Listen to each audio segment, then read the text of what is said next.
kata napa ingkang dados pangarusan kita sedaya ngingi syariat, ngingi wawasan, ngingi fadilah amal, ngingi bentuk-bentuk ibadah, cara, tuntunan, rukun sedaya sampun kita mirengaken.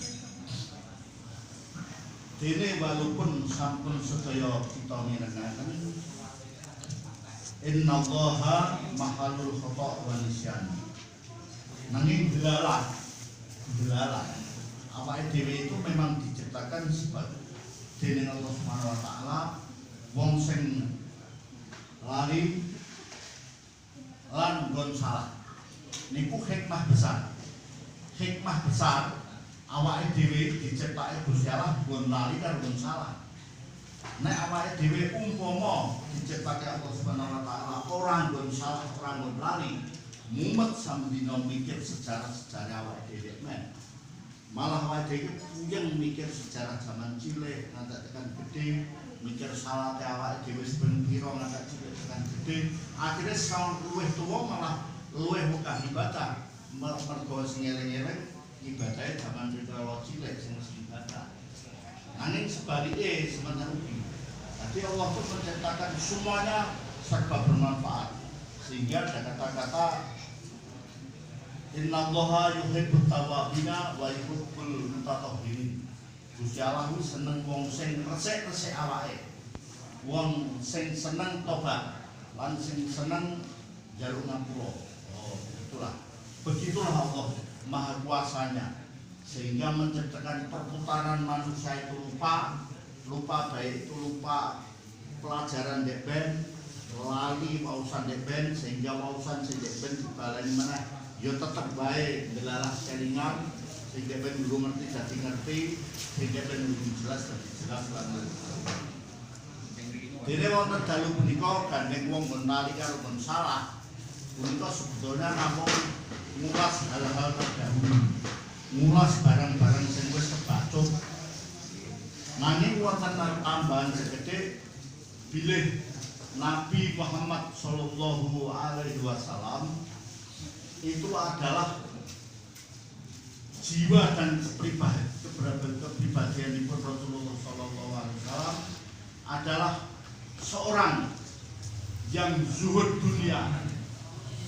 Seorang yang zuhud dunia sifat Nabi dan kesederhanaan para sahabat radhiyallahu anhum.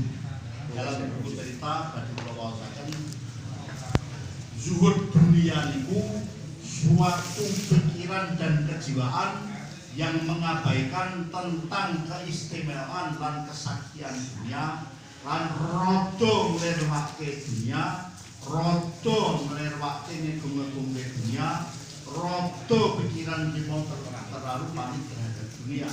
Toh dunia itu ya dipikir mau tidak mau buat kali di mata Allah dan kita wala tansa nasibaka minad dunya.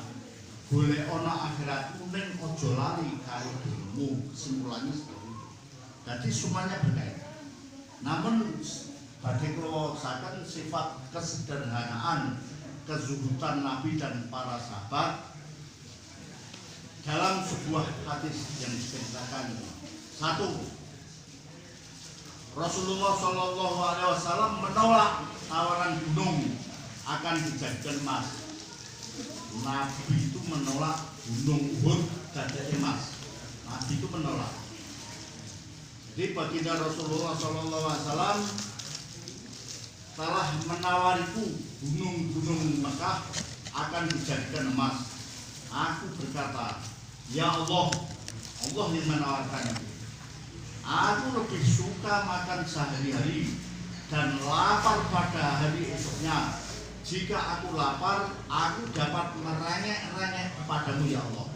Jadi Nabi itu ditawari untuk kenyang dan bermewah-mewahan, malah jawabnya pada Allah apa? Saya ingin lapar dan ingin supaya saya bisa merengek kepadamu ya Allah. Saya supaya bisa berdoa kepadamu, karena berdoa kepada Allah itu adalah berpahala dan menjadikan kita mendapatkan kebaikan dan pahala di akhirat nanti. Berdoa itu sambil kita berdoa kita akan mendapat pahala. doa dan mendapatkan ketenangan dari Allah Subhanahu wa taala. Karena berdoa itu salah satu zikrullah. Kemudian selanjutnya, jika aku kenyang, aku dapat memujimu dan mensyukuri nikmatmu. Demikianlah kehidupan jiwa yang suci yang namanya sering kita sebut dan kita juga bangga menjadi umat Nabi Muhammad tersebut. Untuk itu maka seharusnya kita selalu mengikuti dalam perilaku dan semua perilaku dan perintah Nabi Muhammad SAW semampunya. Kemudian selanjutnya, suatu ketika disebabkan permintaan nafkah yang sedikit lebih oleh istri, Nabi itu suatu ketika dimintai nafkah lebih daripada hari-hari yang lain oleh salah satu istri Nabi. Beliau bersumpah tidak akan mendatangi mereka selama 1 bulan sebagai teguran terhadap mereka. Nabi SAW tinggal seorang diri di kamar di kamar atas yang dibangun terpisah dari rumah beliau. Kabar angin telah tersebar di kalangan para sahabat radhiyallahu anhum bahwa baginda Nabi telah menceraikan semua istrinya. Jadi begitu Nabi dituntut lebih permintaan harta oleh salah satu istri, torotarana lagi saking ngambek bahasanya seperti itu. Tapi Nabi pada waktu terus dia menyendiri di rumah di atas, di kamar di atas yang sudah dibangun oleh Rasulullah. Kemudian pada saat itu Sayyidina Umar radhiyallahu anhu sedang berada di rumah ketika dia mendengar berita ini. Dia segera berlari menuju masjid. Di masjid terlihat para sahabat radhiyallahu anhum sedang duduk terpencar-pencar, menangis karena takut akan kemarahan Rasulullah SAW. Demikian juga kaum wanita menangis di rumah Rasulullah SAW.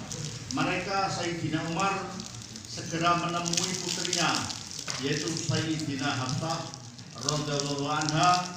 Ia juga sedang menangis di kamarnya, dan Sayyidina Umar radhiyallahu anhu bertanya, mengapa engkau menangis? Bukankah selama ini aku telah memperingatkanmu kamu dari berbuat sesuatu yang dapat membuat Rasulullah Shallallahu Alaihi Wasallam marah? Lalu Sayyidina Umar radhiyallahu anhu ke Mesir. Di sana terlihat sekelompok sahabat radhiyallahu anhum yang sedang duduk menangis di dekat mimbar masjid.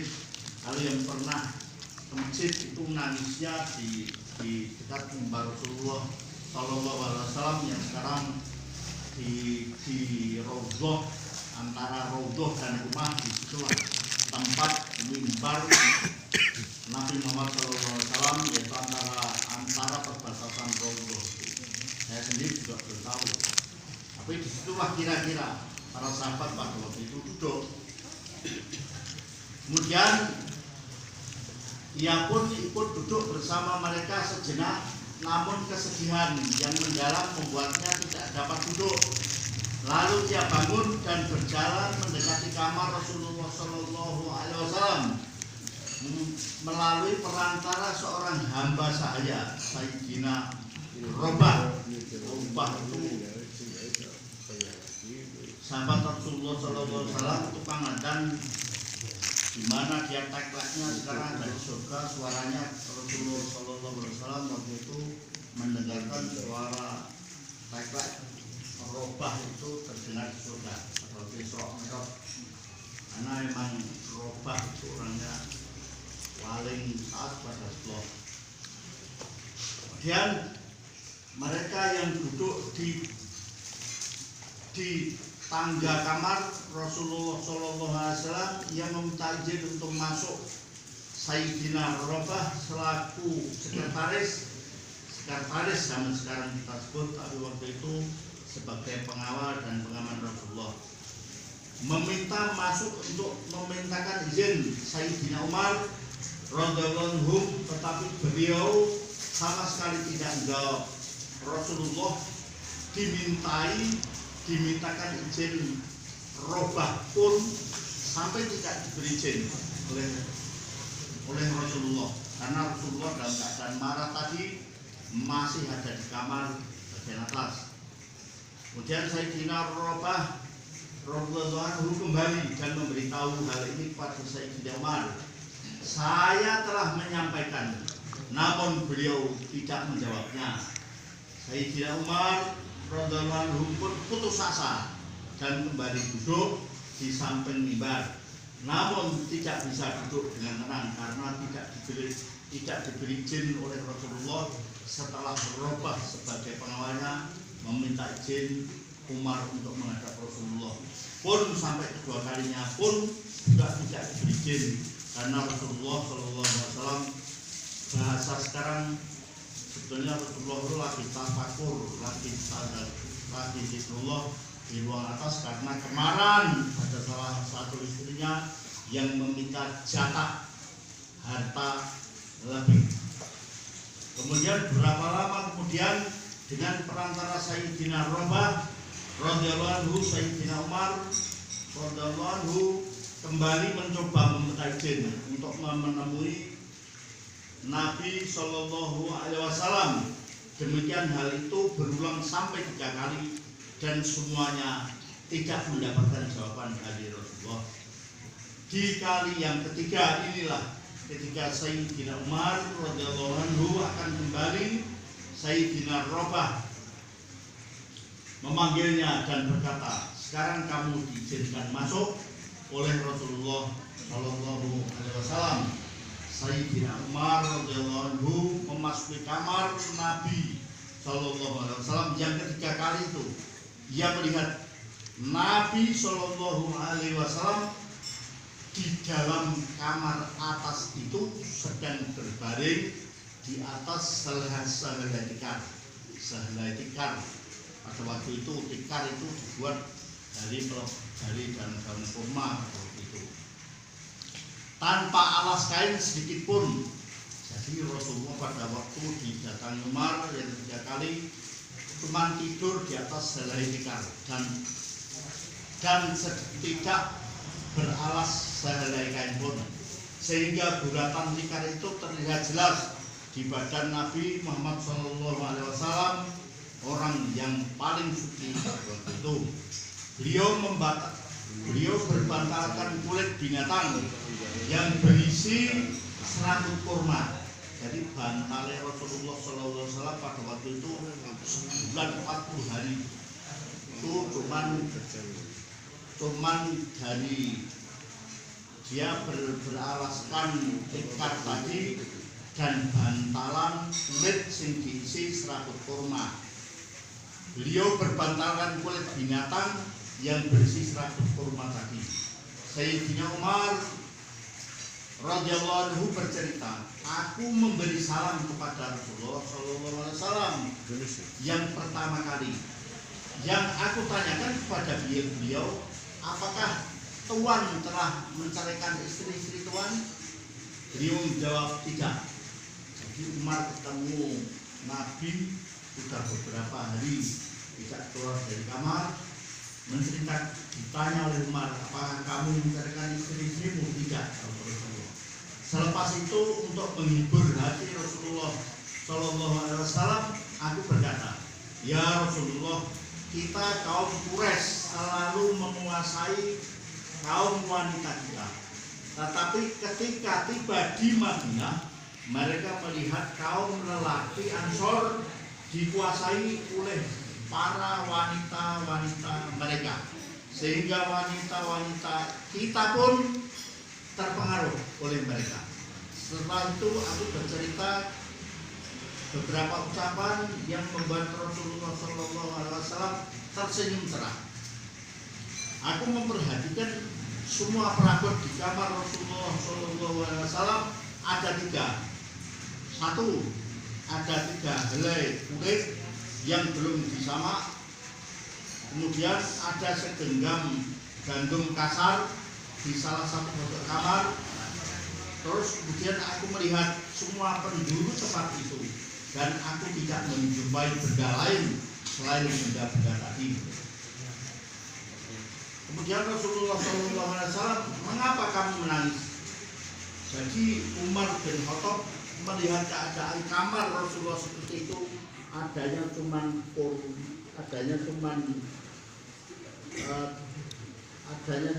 yang telah disebutkan tadi, cuman segenggam gandum kasar. Kemudian ada lagi cuman 3 helai kulit yang belum disamak. Kemudian Umar bin Khattab menangis melihat itu. Bagaimana aku tidak menangis ya Rasulullah? Aku telah menyaksikan bekas bulatan tikar di badanmu yang penuh berkah itu, dan aku melihat keadaan kamar Tuhan di depanku. Aku berkata lagi, ya Rasulullah, berdoalah kepada Allah Subhanahu wa ta'ala, semoga Allah Subhanahu wa ta'ala mengaruniakan kepada umatmu kelapangan hidup. Orang-orang Persia dan Romawi tidak beragama pun, tidak menyembah Allah pun, mereka pun tidak menyembah dan beribadah kepada Allah pun, namun mereka hidup mewah. Raja-raja mereka, kaisar-kaisar dan isro hidup di taman-taman yang di tengah-tengahnya mengalir anak sungai. Sedangkan Tuhan pesuruh Allah, orang yang sangat istimewa di sisi Allah Subhanahu wa ta'ala, tetapi Tuhan hidup dalam keadaan kemiskinan seperti itu. Ketika aku mengucapkan kata-kata itu, Nabi SAW sedang bersandar di bantal. Begitu aku selesai berbicara, beliau langsung duduk seraya berkata, wahai Umar, apakah sampai kini engkau masih ragu-ragu terhadapku? Dengarlah, kelapangan di akhirat nanti jauh lebih baik daripada kelapangan di dunia ini.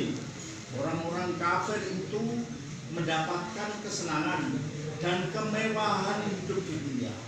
Orang-orang kafir itu mendapatkan kesenangan dan kemewahan hidup di dunia, sedangkan kita akan memperolehnya di akhirat kelak karena ibadah yang kita lakukan. Dan aku berkata, ya Rasulullah, berdoalah kepada Allah Subhanahu wa ta'ala agar Allah Subhanahu wa ta'ala mengampuniku dan aku bersalah. Itu pun dijawab oleh Rasulullah. Kalau orang-orang Persia dan orang-orang Kisra hidup dalam kemewahan sedangkan kita dalam kemiskinan, ya Rasulullah, apakah kita tidak layak berdoa kepada Allah untuk minta kemewahan tersebut? Akhirnya Rasulullah pun menjawab, di akhirat nanti kita akan mendapatkan tempat yang lebih lapang dan tempat yang lebih mewah. Jawaban Rasulullah di kala posisi susah supaya senang, itu si Umar bin Khattab menghadap supaya Rasulullah senang, tidak mau. Dijawabnya malah seperti itu dibalik. Jadi nanti di akhirat lebih enak daripada hari ini. Semuanya begitu.